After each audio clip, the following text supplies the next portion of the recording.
नमस्कार, देश न्यूज में आपका स्वागत है। मैं हूं आपके साथ स्नेहा और आप देख रहे हैं हमारा खास कार्यक्रम मंथन। मंथन में आज हम बात करेंगे सीएए की। दरअसल सीएए का अब विरोध होता नजर आ रहा है। सिटीजनशिप अमेंडमेंट एक्ट यानी कि सीएए के तहत भारतीय नागरिकता के लिए गृह मंत्रालय ने वेब पोर्टल लॉन्च कर दिया है। पाकिस्तान, अफगानिस्तान और बांग्लादेश से भारत आए गैर मुस्लिम शरणार्थियों से नागरिकता के लिए आवेदन मांगे गए हैं। केंद्र ने सोमवार यानी कि 11 मार्च को सीएए का नोटिफिकेशन जारी किया था। इसके साथ ही यह कानून देश भर में लागू हो गया और सीएए को हिंदी में नागरिकता संशोधन कानून कहा जाता है। इसके तहत 31 दिसंबर 2024 से पहले पाकिस्तान, अफगानिस्तान, बांग्लादेश से भारत आए हिंदू, सिख, बौद्ध, जैन, पारसी और ईसाई समुदाय के लोगों को नागरिकता दी जाएगी। ये खास बात सभी दर्शकों को बताना चाहूंगी कि नागरिकता छीनने नहीं बल्कि नागरिकता देने वाला ये कानून है सीएए। इसका विरोध हो रहा है। तमिलनाडु के मुख्यमंत्री स्टालिन ने कहा कि वो राज्य में लागू कानून नहीं लागू करने देंगे। वहीं ममता बनर्जी भी इसका विरोध करती नजर आ रही हैं। तमाम विपक्षी दल इसका विरोध करते जरूर नजर आ रहे हैं। कुछ हमारे पास बिंदु हैं, इन्हीं बिंदु पर चर्चा करेंगे कि आखिर देश हित वाला कानून है तो फिर विरोध किस बात का। हमारे पास मेहमान जुड़ चुके हैं। सुरेश रत्नानी जी हमारे साथ जुड़ चुके हैं, बीजेपी नेता उत्तर प्रदेश से। हमारे साथ जुड़ चुके हैं खिलावन चंद्राकर जी, राजनीतिक विश्लेषक मध्य प्रदेश से, और राम प्रताप गंगवार जी हमारे साथ सपा नेता उत्तर प्रदेश से जुड़ चुके हैं। आप सभी का बहुत बहुत स्वागत है देश न्यूज पर। जी, सबसे पहले क्योंकि मैं राजनीतिक विश्लेषक के पास जाऊंगी, खिलावन चंद्राकर जी से जानना चाहूंगी कि खिलावन जी, दरअसल सीए ऐसा बनाया गया है कि सीए से किसी की नागरिकता छिन नहीं रही है बल्कि नागरिकता और दी जा रही है, लेकिन मिसकंसेप्ट ऐसा फैलाया जा रहा है। साथ ही साथ एक और चीज इसमें देखने को मिली कि सीए का विरोध हो रहा है। स्टालिन ने कहा कि हम लागू नहीं होने देंगे। ममता बनर्जी अलग विरोध कर रही है। खड़गे जी का भी बयान कुछ आया था सीए को लेकर। तो आखिर विरोध करने की आवश्यकता क्यों पड़ रही है? देखिए, मुख्य बात यही है कि का विरोध देश भर में हो रहा है। इसके बावजूद इसको लागू कर दिया गया, अधिसूचना भी जारी कर दी गई है। लेकिन मुझे लगता है कि जो ठीक कहा आपने कि इससे किसी की नागरिकता छीनने का प्रयास नहीं है, बल्कि बांग्लादेश, पाकिस्तान और अफगानिस्तान से आए हुए हिंदू, सिख, ईसाई, पारसी, बौद्ध, जैन, ये जो वहाँ अल्पसंख्यक होते हैं उन देशों में, उन सब अल्पसंख्यकों के भारत आने पर उन्हें लंबे समय से वो लोग, ये इस समुदाय के लोग लंबे समय से यहाँ की नागरिकता, भारत की नागरिकता प्राप्त करने की कोशिश कर रहे हैं, लंबे समय से रह रहे हैं। तो मुझे लगता है कि जो सरकार ने तय किया है कि 31 दिसंबर 14 की पूर्व जो आ चुके हैं, उन्हें जो है नागरिकता देने में बहुत ज्यादा हीन हवाला नहीं की जाएगी, बल्कि एक पोर्टल में उन्हें अपना आवेदन दर्ज करना होगा। उसके बाद जो उच्च अधिकार प्राप्त जिले स्तरीय समिति रहेगी, वो उसका सत्यापन करके उन्हें नागरिकता देने का काम करेगी। मुझे लगता है कि ये जो भ्रम फैलाया जा रहा है लगातार, उस भ्रम के जाल में सिर्फ और सिर्फ देश के मुस्लिम समुदाय के लोग जो है आ रहे हैं, और उन्हें भी बार बार यही कहा जा रहा है कि जिनको भारत की नागरिकता मिल चुकी है उनसे नागरिकता नहीं छीनी जाएगी उनकी। बल्कि मुझे लगता है कि सीए में एक बड़ा दोष यही है कि इन देशों से, पाकिस्तान, बांग्लादेश और अफगानिस्तान से आए हुए जो मुस्लिम समुदाय के लोग हैं, उन्हें भी इसमें शामिल किया जाना चाहिए था, ताकि पूरे देश में इस सीए कानून का पूरे देश में स्वागत किया जा सकता था और इसको स्वीकार किया जा सकता था। संभवतः एक बिंदु यही है जिसके कारण इसका विरोध लगातार हो रहा है।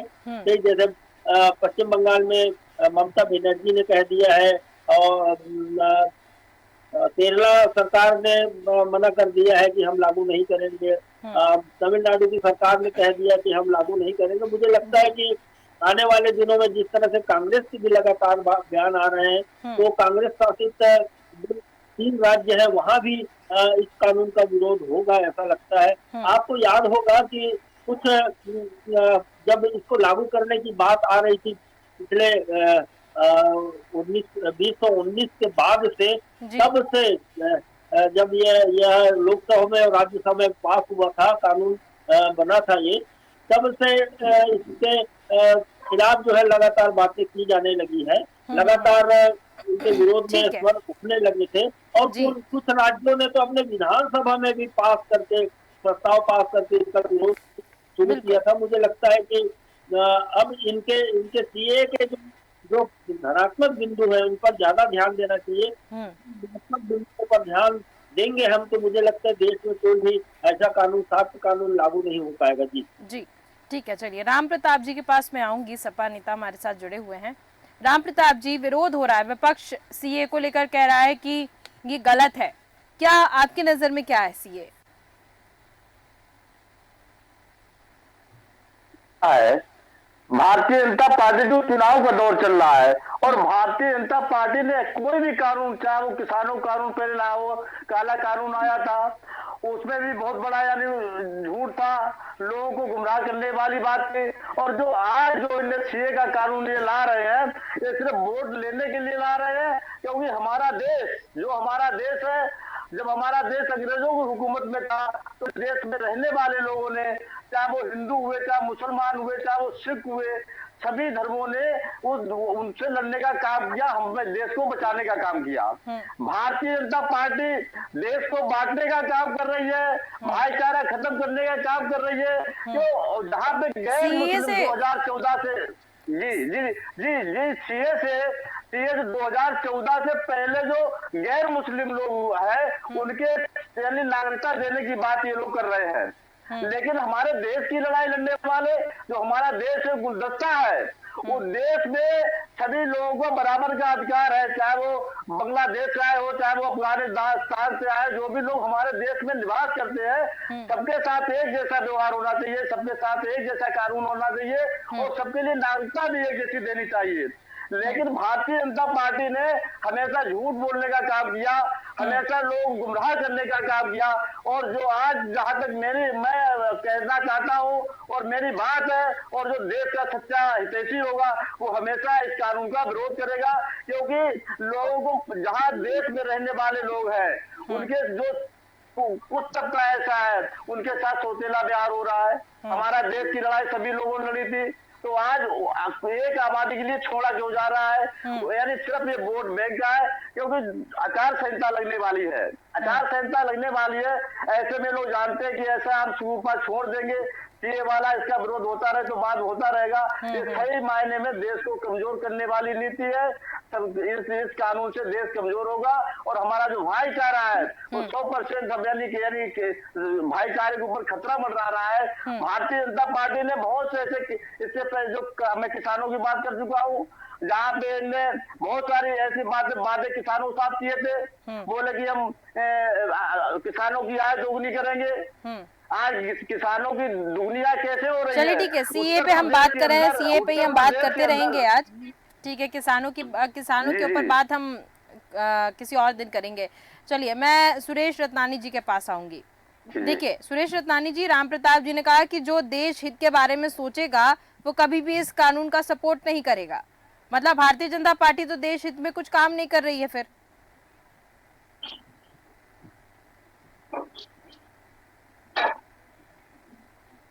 मैं उनका सम्मान करता हूँ, उन लोगों को प्रणाम करता हूँ। सीए कानून जो है आज क्या नहीं है, ये बहुत पहले लागू होना चाहिए। सीए ये भारत के संविधान के जो निर्माताओं ने इस कानून के लिए बहुत पहले लिखा था कि ये सीए लागू होना चाहिए।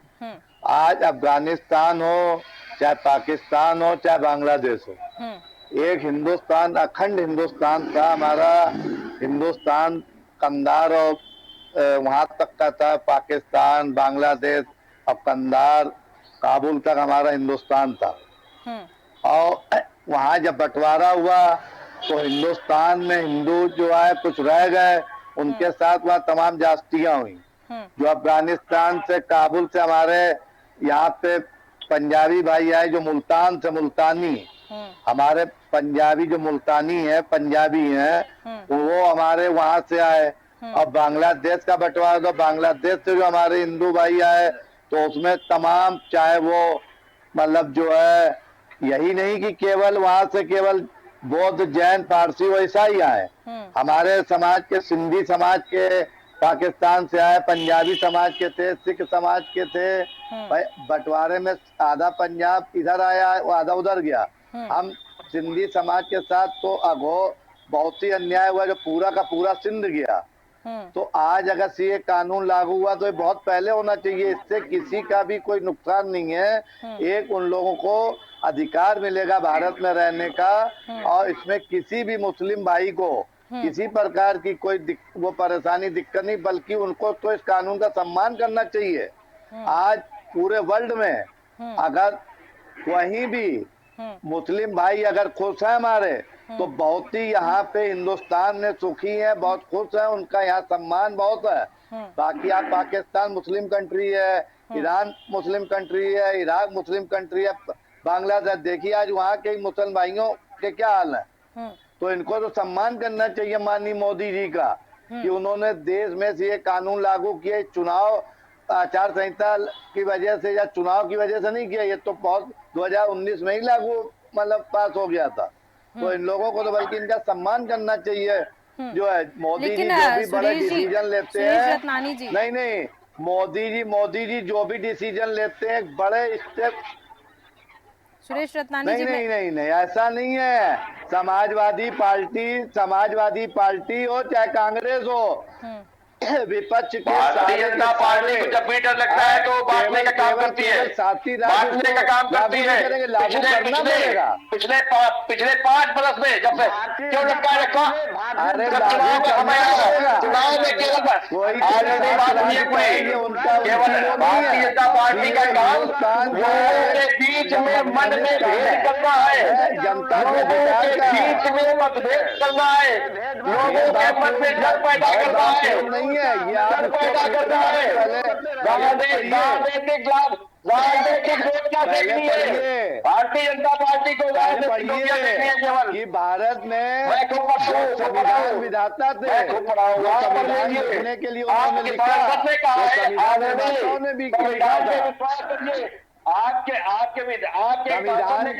संविधान के निर्माताओं ने ही लिखा था, ये उन्हीं का सम्मान हुआ। आपके एक सांसद महोदय ने कल बयान दिया है कि संविधान बदल देंगे अगर मोदी जी की सरकार आ जाएगी। संविधान नहीं बदला गया, संविधान निर्माताओं ने जो संविधान लिखा था उस समय, आज उसका सम्मान किया गया, उस संविधान का कहीं संविधान का सम्मान किया गया। भारतीय जनता पार्टी ने केवल संविधान किया गया, जिस संविधान निर्माताओं ने लिखा था संविधान को कि ये सीए के लागू होना चाहिए देश में, जो हिंदू मुस्लिम का भाई है। पाकिस्तान में एक बात बताइए, पाकिस्तान के सिंध प्रांत में जब होता है, अरे पहले सुन लीजिए, पाकिस्तान के सिंध बात करेंगे। आज 1% नहीं रह गए। नहीं पहले सुन लीजिए हमारी बात, तब बोलिए, हमने बीच में नहीं बोला था। आप सुनिए, आप बहुत देर से बोल रहे हैं, मैंने बीच में नहीं बोला था, हम सुनते रहे। आज पाकिस्तान के सिंध प्रांत में, आज पाकिस्तान के सिंध प्रांत में हमारे जितने अल्पसंख्यक थे, सिंधी, पंजाबी, ईसाई, नहीं आज वहाँ पे क्या हालत रह गई है? आज वहाँ पे आज 1% नहीं रह गया वहाँ पे हमारे हिंदू। आपको काम की बात नहीं करनी है। ठीक है, चलिए ठीक है सुरेश रत्नानी जी, चलिए एक करके बात करेंगे हम। पार्टी के ऊपर आप ये ना कहिए कि चुनाव को देखते हुए सीए कानून नहीं बिल्कुल सुरेश रत्नानी जी, विकास अवस्थी जी, नहीं ये जो है हम लोग विकास अवस्थी जी, ये चुनाव को देख के नहीं लाया गया। मैं अनुरोध करूंगी कि हम एक एक करके बात करें। मैं रिक्वेस्ट कर रही हूँ आप सभी से, ऐसे किसी की बात दर्शकों को तक पहुंच ही नहीं पा रही है। आप सभी एक साथ मत बोलिए। अभी 1 महीने 1.5 महीने के अंदर 1.5 महीना रह गया, 1.5 महीने के अंदर पूरे हिंदुस्तान में जवाब देगी जनता जो है। राम प्रताप जी, विकास अवस्थी जी और सुरेश रत्नानी जी, विकास अवस्थी जी, मैं अनुरोध करूंगी एक एक करके बात करें। मैं विकास अवस्थी जी के पास आती हूँ। सुरेश रतनानी जी, मैं आपके पास भी आऊंगी और राम प्रताप जी के पास भी आऊंगी। चलिए विकास अवस्थी जी, ये बताइए सीए से समस्या क्या है? जी विपक्ष को क्या समस्या आ रही है? नहीं, सीए से देखिए, सीए से समस्या नहीं है। समस्या ये है कि ये जब चुनाव का समय आता है तभी भारतीय जनता पार्टी को सीए क्यों याद आता है, तभी मंदिर की याद क्यों आती है, तभी ये हर जगह भारतीय जनता पार्टी के लोग और भारतीय जनता पार्टी चुनाव के समय लोगों को बांटने का काम, लोगों के बीच में मतभेद करने का काम, उनके वोटों के ध्रुवीकरण के करने का काम करती है। देखिए आज चुनाव का समय है, बात होनी चाहिए बेरोजगारी की, बात होनी चाहिए जो अभी पर्चे लीक हो रहे हैं उनकी, बात होनी चाहिए। कानपुर महानगर में 10 बरस में मैं जिस शहर में रहता हूँ एक ओवर ब्रिज नहीं बनाया, वहां पर सड़कों की खट्टा हाल है। एक सरकारी इतने दिन में बता दे, एक सरकारी स्कूल बन गया हो, गरीब बच्चों की कोई व्यवस्था हो गई हो, पानी कोई काम नहीं हो रहा है। बात केवल भारतीय जनता पार्टी घुमाने का काम करती है। अब सीए ले आएंगे, आप बात करोगे पाकिस्तान की बात करने लगेंगे, हिंदू मुस्लिम की बात, मैं बात कर रहा हूँ अपने भारतीय जनता पार्टी के मित्र से भाई से कि मुझे बताएं कि क्या इस कानपुर महानगर में या इस उत्तर प्रदेश में क्या वो ये पेपर लीक कब बंद होगा, नौजवानों को रोजगार कब मिलेगा, इस पे चर्चा क्यों नहीं हो रही है? चर्चा की आवश्यकता तो इसमें। ठीक है, सीए की अगर हम बात करें यहाँ पर विकास जी, भारतीय जनता पार्टी सीए जी, सीए की अगर हम बात करें तो इसमें 3 देशों से आए हुए गैर मुस्लिम जो हैं शरणार्थियों को भारत की नागरिकता देने की बात की गई है। माफ कीजिएगा, एक समुदाय को हटा दिया गया है, एक समुदाय को नहीं इसमें इंक्लूड किया गया है, वो है मुस्लिम समुदाय। क्या इससे हम लोग वही बात कह रहे हैं, हाँ, ये केवल और केवल राजनीति में ध्रुवीकरण का मुद्दा है। राजनीति में भारतीय जनता पार्टी जब भी चुनाव आता है, भारतीय जनता पार्टी एक मूवमेंट क्रिएट करने का, माहौल बनाने का प्रयास करती है और भारतीय जनता पार्टी उस माहौल को बनाने का प्रयास कर रही है कि किसी तरीके से देश में माहौल हिंदू मुस्लिम का हो जाए, माहौल बिगड़ जाए। उसके लिए बहुत सारी चीजें होती है। अभी आपने दिल्ली में देखा होगा, कुछ नमाजी नमाज पढ़ रहे थे, उनके ऊपर दिल्ली पुलिस के कर्मचारियों ने किस तरीके, कर्मियों ने किस तरीके से भद्रता की, एक माहौल क्रिएट करते हैं सुनियोजित साजिश के साथ और दोष देंगे विपक्ष को। मैं एक बात कह रहा हूँ, ये आपके पास पूरा समय था पिछले 5 वर्ष का। चलिए ठीक है, हम सुरेश जी से जान लेते हैं, ठीक है, ये चुनावी एजेंडा है? चुनाव के समय ही क्यों, चुनाव ही एजेंडा है, केवल चुनावी एजेंडा है, इसके अलावा कुछ नहीं। ठीक है, सुरेश रतनानी जी, कहा जा रहा है कि सीए को लाना चुनावी एजेंडा है।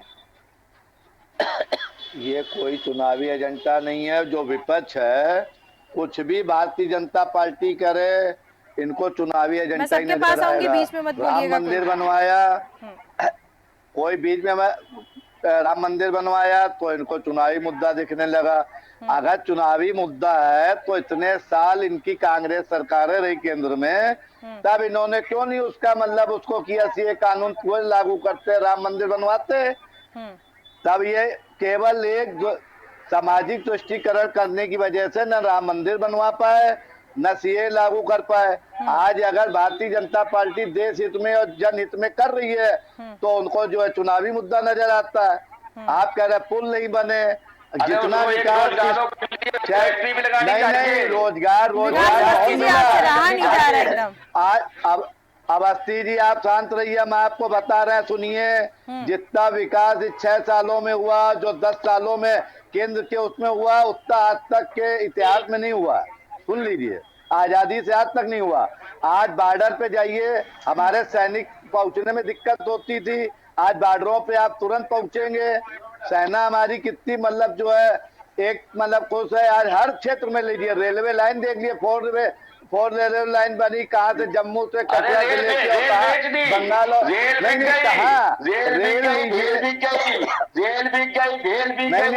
कहा हवाई जहाज बिक गया, बंदरगाह बिक गया, सब चल रहा है। आज कितने हवाई अड्डे बने देश में, कितने हवाई अड्डे, आज कितनी ट्रेनें सुपरफास्ट चल रही। सबका मालिक कौन? आज व्यापारी भी खुश है और नौकरियां जितनी अभी दी गई हैं उतनी कभी नौकरियां नहीं मिली हैं। चलिए ठीक है, कितनी नौकरियां आज तक किसी उसमें नहीं मिली हैं। चलिए ठीक है, जो है ठीक है। राम प्रताप जी के पास में आऊंगी। जी भारतीय जनता पार्टी के प्रवक्ता महोदय जो बात कर रहे थे कि मंदिर भारतीय जनता पार्टी ने बनवाया। मंदिर की बात ही नहीं करना, मैं सीए की बात कर रही हूँ ना आपसे। ना सीए की मैं सीए से ही बात हो रही है। भारतीय जनता पार्टी ने नहीं बनवाया। भारतीय गैर जनता मुस्लिम वाली बात ये कहाँ नहीं आती है? बात बताइए, यहाँ पे गैर उसमें मुस्लिम आपको वाली आपत्ति जब आप क्या बात कर रहे थे मैं नहीं बोला था। उसमें अब सरकार क्या मेरी पूजा करा है? हमारा धर्म है, हम पूजा कैसे करते हैं हम लोग जानते हैं। सरकार क्या हमें रोजगार देना, हमारे देश की आर्थिक व्यवस्था कैसी है उसको मजबूत कैसे किया, सरकार के काम है। सरकार का काम ये है कि खेती किसानी कैसे मजबूत हो, सरकार का काम ये है। हमारे देश के अस्पताल कैसे हो, चिकित्सा कैसी होनी, सरकार का काम ये है। सरकार का काम ये नहीं है कि कैसे पूजा पाठ होना चाहिए। वो जिसका जो धर्म है वो अपना तरीके से पूजा पाठ करना जानता है। और मैं ये 100% जो सीए की बात, जो सीए में मुद्दा पाता हूँ जहाँ पे गैर मुस्लिमों की बात की, पाकिस्तान, बांग्लादेश, पाकिस्तान से बहुत शरणार्थी आए थे। उसमें मुस्लिम भाई भी थे, उसमें जैन भाई भी थे, सिख भाई भी थे। तो आखिर में गैर मुस्लिमों को क्यों छोड़ा?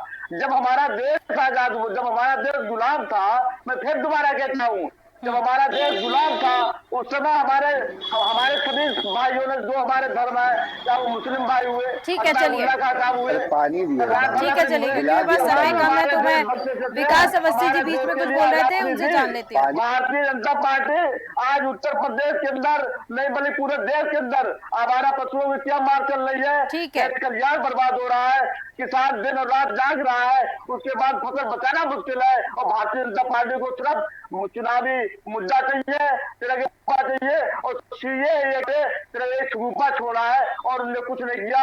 इन्हें अंततः देश को यानी गुमराह करने का काम किया। चाहे 370 की बात रही हो, 370 चलिए, ठीक है, कानून ला, ठीक है राम प्रताप जी, फायदा इन्हें पहुंचाया। ठीक है राम प्रताप जी, ठीक है, भारतीय चलिए, जनता पार्टी कभी देश की हितैषी हो ही नहीं सकती है। चलिए, ठीक है। विकास रतानी अवस्थी जी कुछ बोल रहे थे, उसके बाद मैं खिलावन चुंदाकर जी के पास जाऊंगी। जी विकास जी। नहीं, मैं एक बात ये कहना चाह रहा हूँ आपके माध्यम से कि आज जब चुनाव का समय है तो सीए केवल भटकाने के लिए लाया गया है कि जिसमें नौजवानों की रोजगार की बात ना हो पाए, व्यापार की बात ना हो पाए, महिलाओं की सुरक्षा की बात ना हो पाए, देश के जो बॉर्डर पर चीन है उसकी बात ना हो पाए, पेपर लीक हो रहे हैं उसकी बात ना हो पाए। चलिए, ठीक है, यानी कि चुनावी एजेंडा है, कुल मिलाकर आप यही कहना चाह रहे हैं। ठीक है, चलिए, चुनावी एजेंडा है ऐसा विकास अवस्थी जी का कहना है। लोगों को इसमें मुद्दे पर और देश को बांटने के ठीक है, चलिए मैं खिलावन चंद्राकर जी के पास जाऊं क्योंकि समय की सीमा है, इसलिए मैं आखिरी प्रतिक्रिया लूंगी खिलावन चंद्राकर जी से। जी खिलावन चंद्राकर जी, कहा जा रहा है कि चुनावी एजेंडा है। देखिए स्नेहा जी, स्पष्ट है कि जो विपक्षी दलों का विरोध है सीए को लेकर, उसमें सबसे प्रमुख बात यही है कि टाइमिंग को लेकर उनका विरोध है। और पार्टियों का ये कहना है कि अभी 14, 15, 20 तारीख को हो सकता है 20 तारीख तक चुनाव की घोषणा हो जाए। और इस ऐसी दृष्टि में मुझे लगता है कि 2.5 महीने के अंदर लोकसभा के चुनाव हो जाएंगे।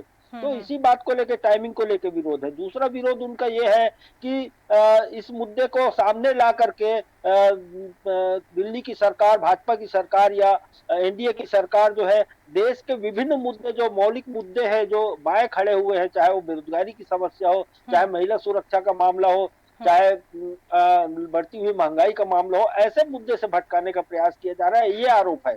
तीसरा महत्वपूर्ण जो बिंदु मैंने पिछले स्पेल में भी कहा था कि इसमें हिंदू, सिख, ईसाई, फारसी, बौद्ध, जैनियों को शामिल किया गया है, लेकिन मुसलमानों को, मुस्लिम समुदाय के लोगों को शामिल नहीं किया गया है। ये विरोध है। इसलिए मैं बताना चाहता हूँ, दरअसल में हमारे जो संविधान है उसमें समान नागरिकता की बात कही गई है, मूल सिद्धांत में रखा गया है इसको।